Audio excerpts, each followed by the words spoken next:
Setelah Tokito datang menyelamatkan Kotetsu, dia pun langsung menebas leher iblis itu. Tapi ternyata lehernya bisa tumbuh lagi. Dia jadinya berpikir, sepertinya cara untuk membunuh iblis ini harus menghancurkan vas yang ada di tubuhnya. Dan pasti coba, ternyata benar, si iblis langsung lenyap. Pastinya iblis ini dibangkitkan oleh darah iblis.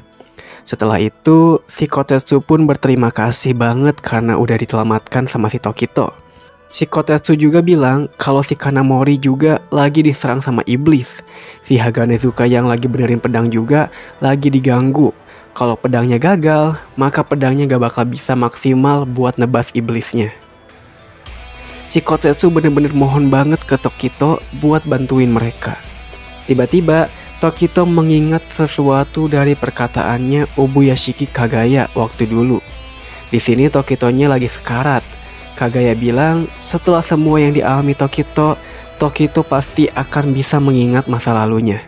Walaupun dari hal-hal kecil, dia pasti akan ingat sesuatu.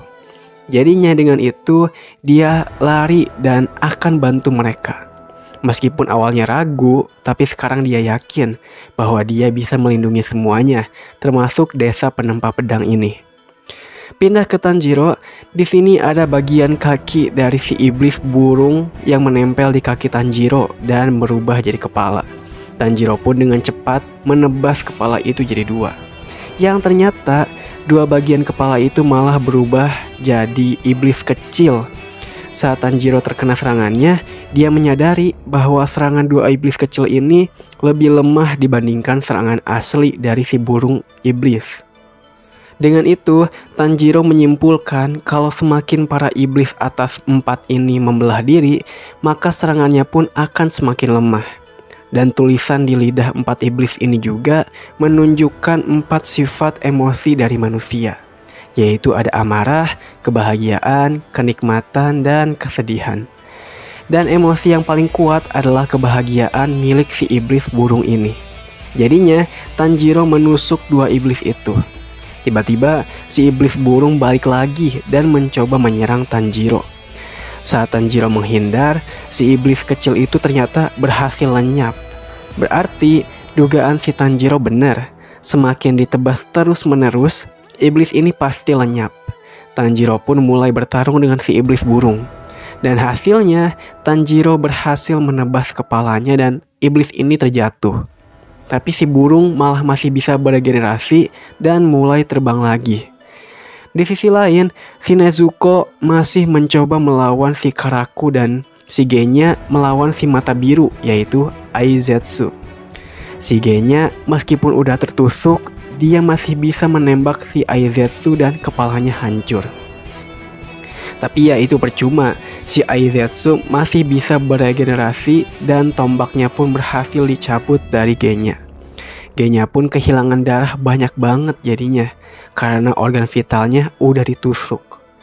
Tapi anehnya, Genya masih bisa bicara. Karena kesal, si Aizetsu langsung akan menghancurkan kepalanya si Genya. Tapi ternyata Genya bisa menghindar. Genya pun dihentikan oleh Sekido dengan listriknya dan dihantam lagi oleh tombak Aizetsu. Mereka semua heran kenapa Genya masih bisa hidup dengan luka yang fatal itu. Karena si Karaku mulai bosan dengan Nezuko, dia pun kali ini mencoba untuk mengalahkannya. Tapi Nezuko gak selemah itu. Nezuko juga menyerang balik si Karaku dan membakarnya dengan api merahnya atau darah iblis ya. Kemudian dia juga merebut kipas dari Karaku dan menghempaskannya ke udara. Melihat itu, si Sekido gak tinggal diam. Dia langsung menusuk Nezuko dan memberi sengatan listrik padanya. Nezuko pun terlihat kesakitan. Ya iya sih pasti.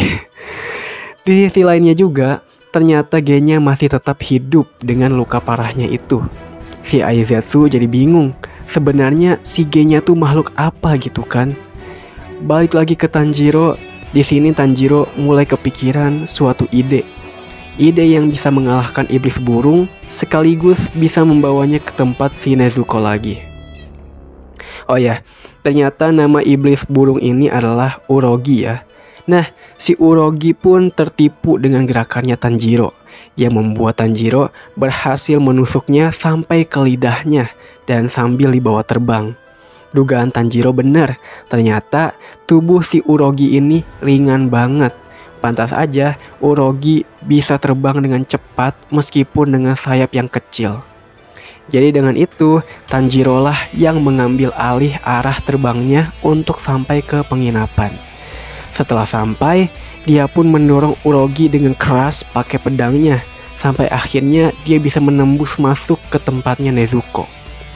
Melihat Nezuko yang tersengat, Tanjiro pun langsung menyerang si Sekido. Tapi si Sekido ngeluarin tongkatnya lagi untuk menyerang Tanjiro. Namun, Tanjiro dengan pintarnya menggunakan kaki si Urogi supaya sengatan listrik Sekido gak mengalir ke Tanjiro.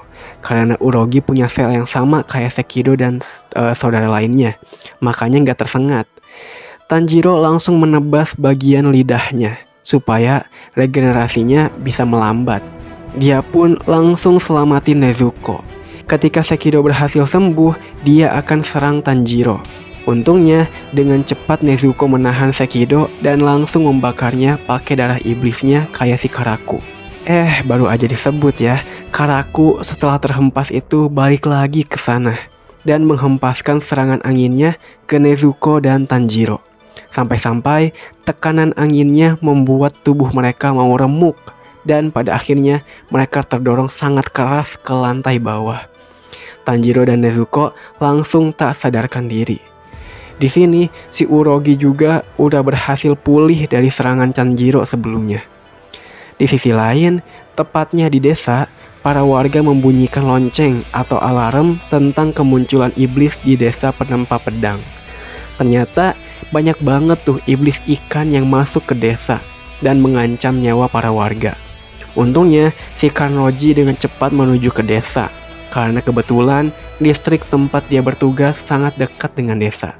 Jadinya, dia akan menolong warga dari para iblis itu.